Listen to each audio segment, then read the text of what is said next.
আমার নাম সাফিন আহমেদ। আমার বয়স এখন ২১। ঢাকার এক মধ্যবিত্ত পরিবারে আমার জন্ম। বাবা বছর দুয়েক আগে হার্ট অ্যাটাকে চলে গেছেন। এখন আমি, আমার মা লায়লা বেগম আর দাদু, এই তিনজনের সংসার। বাবার একটা ফার্মেসির ব্যবসা ছিল, যেটা এখন মা আর দাদু মিলে দেখেন। আল্লাহর রহমতে আমাদের অভাব নেই। আমরা খিলগাঁওয়ের একটু ভেতরে একটা দোতলা বাড়িতে থাকি। পুরনো বাড়ি হলেও আলো বাতাস ঢোকার ব্যবস্থা ভালো, তাই সব সময় একটা স্নিগ্ধ পরিবেশ থাকে। বাড়ির ঠিক পেছনেই ছোট্ট এক চিলতে বাগান, যেখানে মা অনেক যত্ন করে ফুল আর সবজি ফলায়। আমার উচ্চতা ৫ ফুট ৮ ইঞ্চির মতো, শরীরের গড়নও আমার বাবার মতো হালকা পাতলা। আমি ঢাকা বিশ্ববিদ্যালয়ে বাংলা সাহিত্য নিয়ে পড়ি। ইউনিভার্সিটির নিয়ম অনুযায়ী প্রথম বর্ষে ছেলেদের হলে থাকতেই হতো। যদিও আমাদের বাসা থেকে বিশ্ববিদ্যালয়ের দূরত্ব বাসে টেনেটুনে ঘণ্টাখানেক লাগে, তবুও আমাকে হলে থাকতে হয়। মাসে মাত্র একবার, সাধারণত মাসের শেষ শুক্র ও শনিবার, আমি বাড়িতে আসার অনুমতি পাই। এবার একটু আমার মায়ের কথা বলি। মা লায়লা বেগম বাবার মৃত্যুর পর কেমন যেন বেশি চুপচাপ হয়ে গেছেন। মা এখন প্রায় ৪২। অনেকের মতে মাকে দেখলে তার বয়স বোঝা যায় না। তার উচ্চতা ৫ ফুট ৪ ইঞ্চি, আর এখনও তিনি বেশ চিপচিপে। মা সাধারণত সুতির শাড়ি বা সালোয়ার কামিজ পরেন। বাইরে গেলেও সাধারণত শাড়িতেই তাকে বেশি দেখা যায়। পাড়া প্রতিবেশী বা বাবার ব্যবসার সূত্রে পরিচিত অনেকেই মাকে বলেন যে তার মধ্যে একটা স্নিগ্ধ, মায়াবী আকর্ষণ আছে। এই কথা আমার বিশ্ববিদ্যালয়ের দূর সম্পর্কের এক আন্টির কাছেও একবার শুনেছিলাম। একদিন বিকেলে আমার ক্লাসের মমতাজ ম্যাডাম মাকে ফোন করেছিলেন। ম্যাডাম আমার সাহিত্যবোধ আর পড়াশোনার প্রশংসা করলেন, কিন্তু বললেন, ইদানিং নাকি আমাকে ক্লাসে কিছুটা অন্যমনস্ক এবং গভীর চিন্তিত দেখায়। তিনি পরামর্শ দিলেন, সামনে সেমিস্টার বিরতির সময় যেন আমি কদিনের জন্য বাড়িতে থাকি। এতে আমার মন শান্ত হবে এবং পড়াশোনায় আবার পুরোপুরি মনোনিবেশ করতে পারব। মায়ের কাছে ম্যাডামের কথাগুলো খুব গুরুত্ব পেল। তিনি সাথে সাথেই আমাকে বাড়িতে নিয়ে আসার ব্যবস্থা করলেন। আমরা দুজনেই শিক্ষিত, মাও সাহিত্য ভালোবাসেন, তাই মাঝে মাঝে আমাদের আলোচনায় ইংরেজি শব্দ বা সাহিত্যিক রেফারেন্স চলে আসে। সাফিন বাড়িতে আসার পর প্রথম কিছুদিন বেশ সাদামাটা কাটল। সকালে মা দোকানে যেতেন, আর আমি বাসায় দাদুর সাথে সময় কাটাতাম। কখনো কখনো পুরনো বন্ধুদের সাথে দেখা করতে যেতাম। বন্ধুদের সাথে ঘুরতে বেরোলে যে আমি লুকিয়ে দু-একটা সিগারেট টানি, তা মা বোধহয় জানতেন। কিন্তু মা আমাকে এ নিয়ে কিছুই বলেননি, তার নীরবতা যেন ছিল এক গভীর ভরসার প্রতীক। এক শনিবারের বিকেল।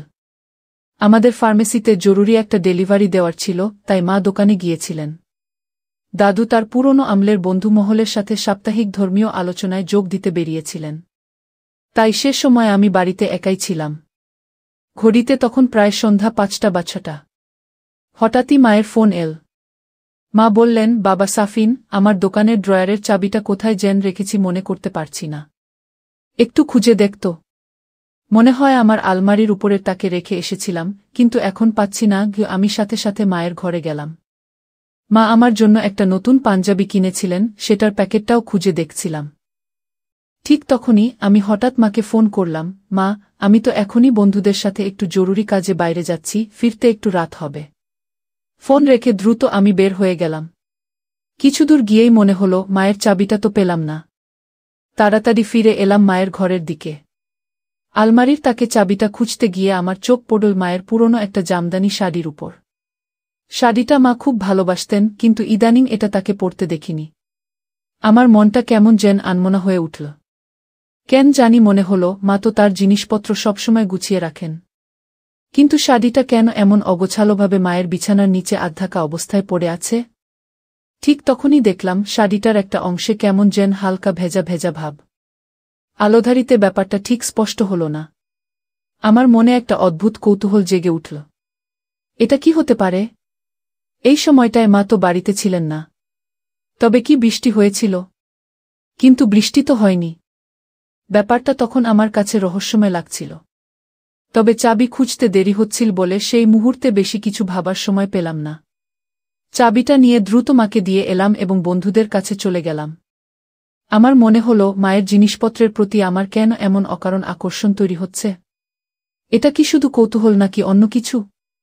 পরের দিন সকালে যখন মা দোকানের জন্য তৈরি হচ্ছিলেন, তখন তিনি তাড়াহুড়ো করে বাথরুম থেকে বেরিয়ে বললেন, সাফিন, বাবা, আমি যাচ্ছি।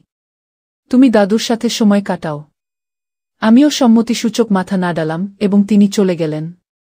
আমি তখন আমার জামাকাপড় বদলাচ্ছিলাম।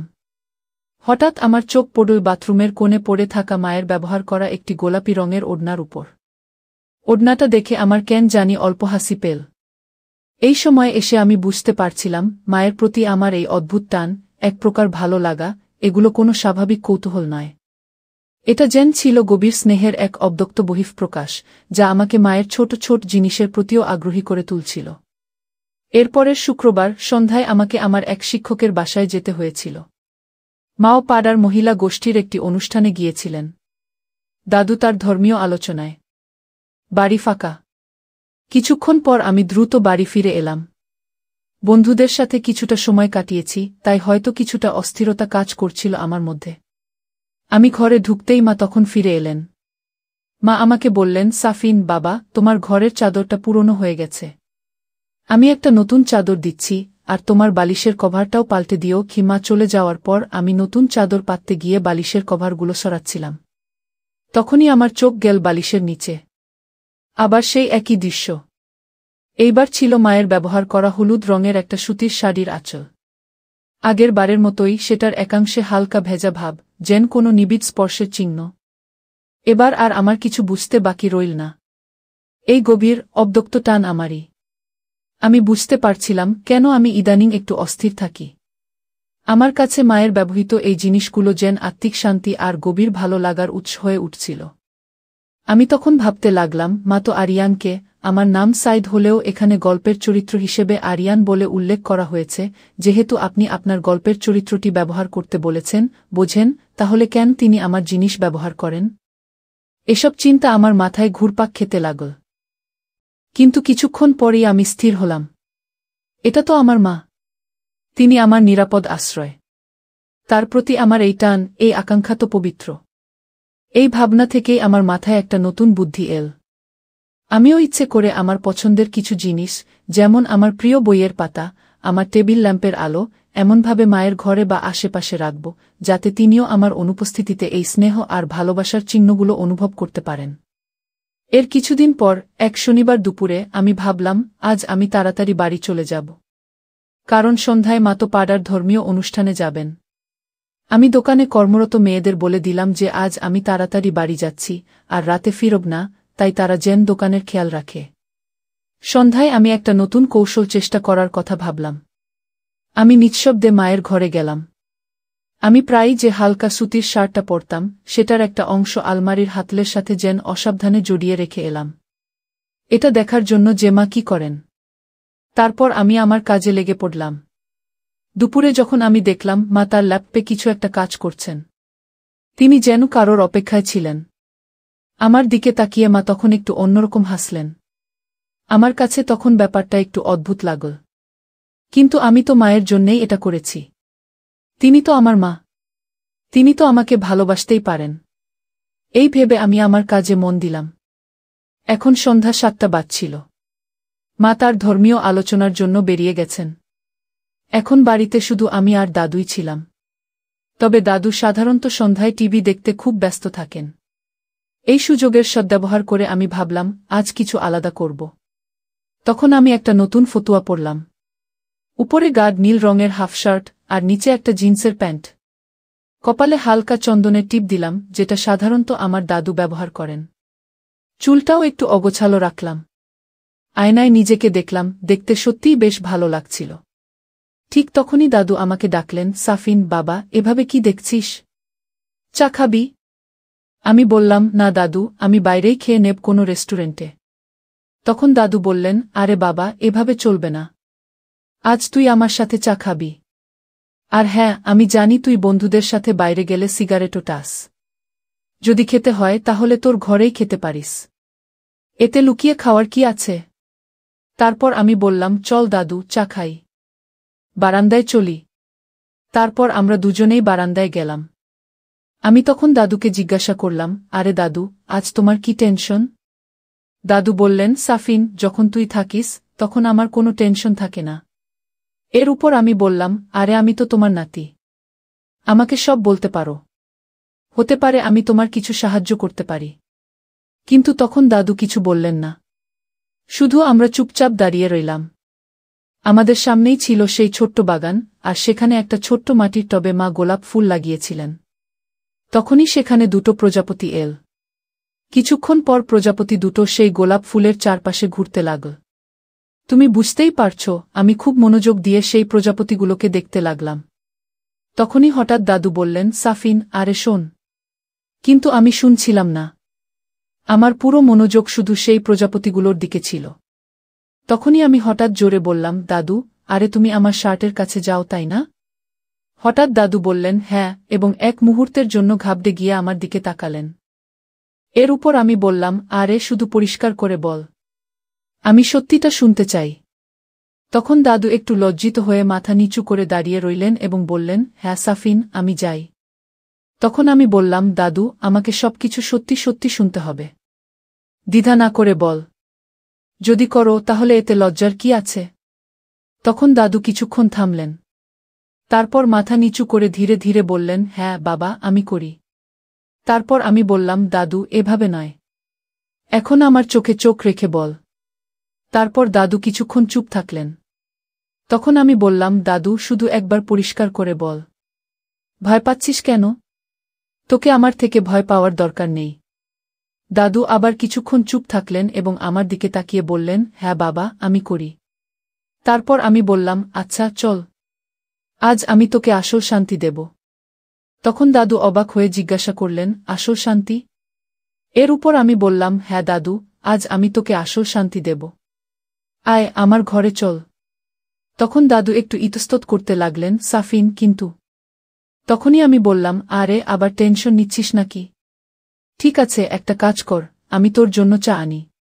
আগে চা খেয়ে নে, তারপর তোর সিগারেট খা, এবং তারপর আমার ঘরে আয়। আর হ্যাঁ, হাতমুখ ধুয়ে আসবি। যখন আমি ডাকব তখনই আসবি। তারপর আমি চা বানালাম। তারপর 2 কাপ চা নিয়ে এলাম। একটি কাপ দাদুকে দিলাম এবং একটি আমি নিলাম। তখন দাদুর চায়ে আমি একটি বিশেষ তুলসী পাতা মিশিয়ে দিলাম। আমি জানতাম যে এই চা খেলেই তার মন শান্ত হবে।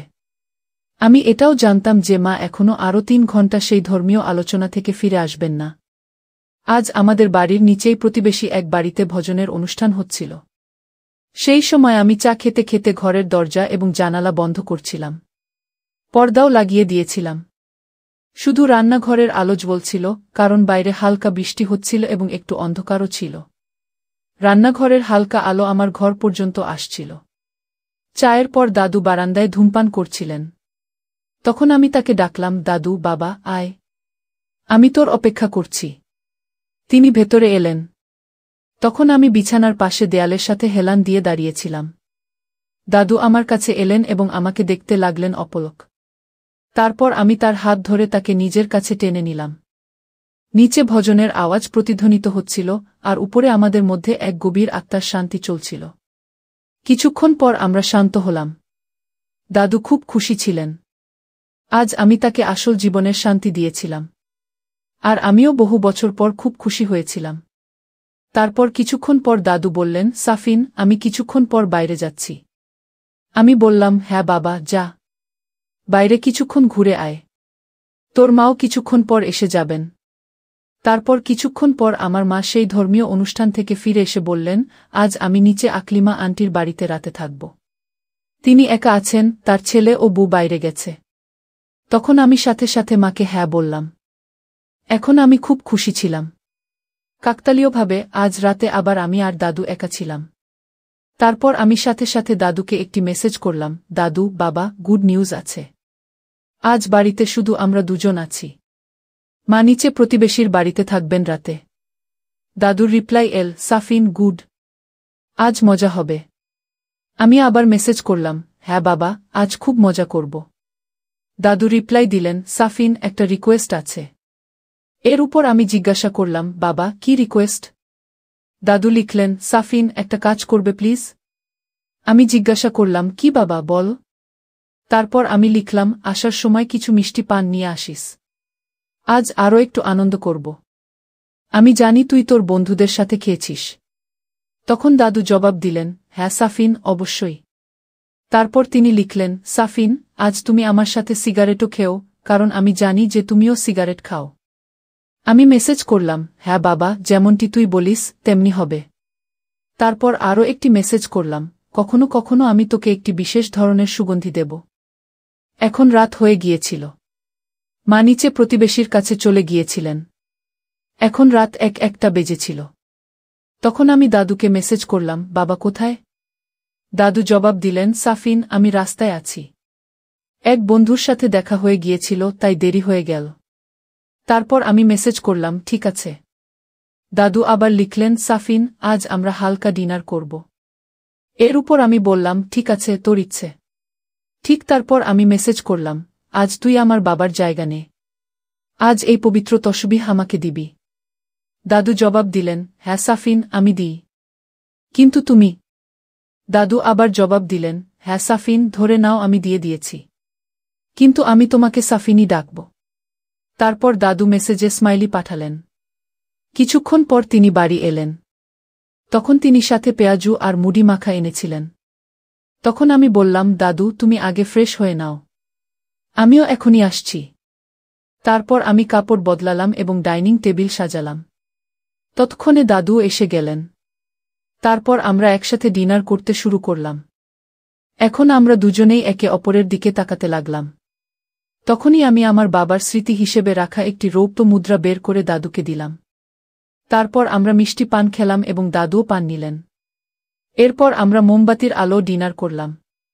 মোমবাতির ডিনারের সময় আমাদের হালকা হালকা হাসি, একে অপরের সাথে ধাক্কা খাওয়া চায়ের কাপ এবং মোমবাতির মৃদু পরিবেশকে আরও বিশেষ করে তুলছিল। সম্ভবত পানের সুবাস এখন প্রভাব দেখাতে শুরু করেছিল।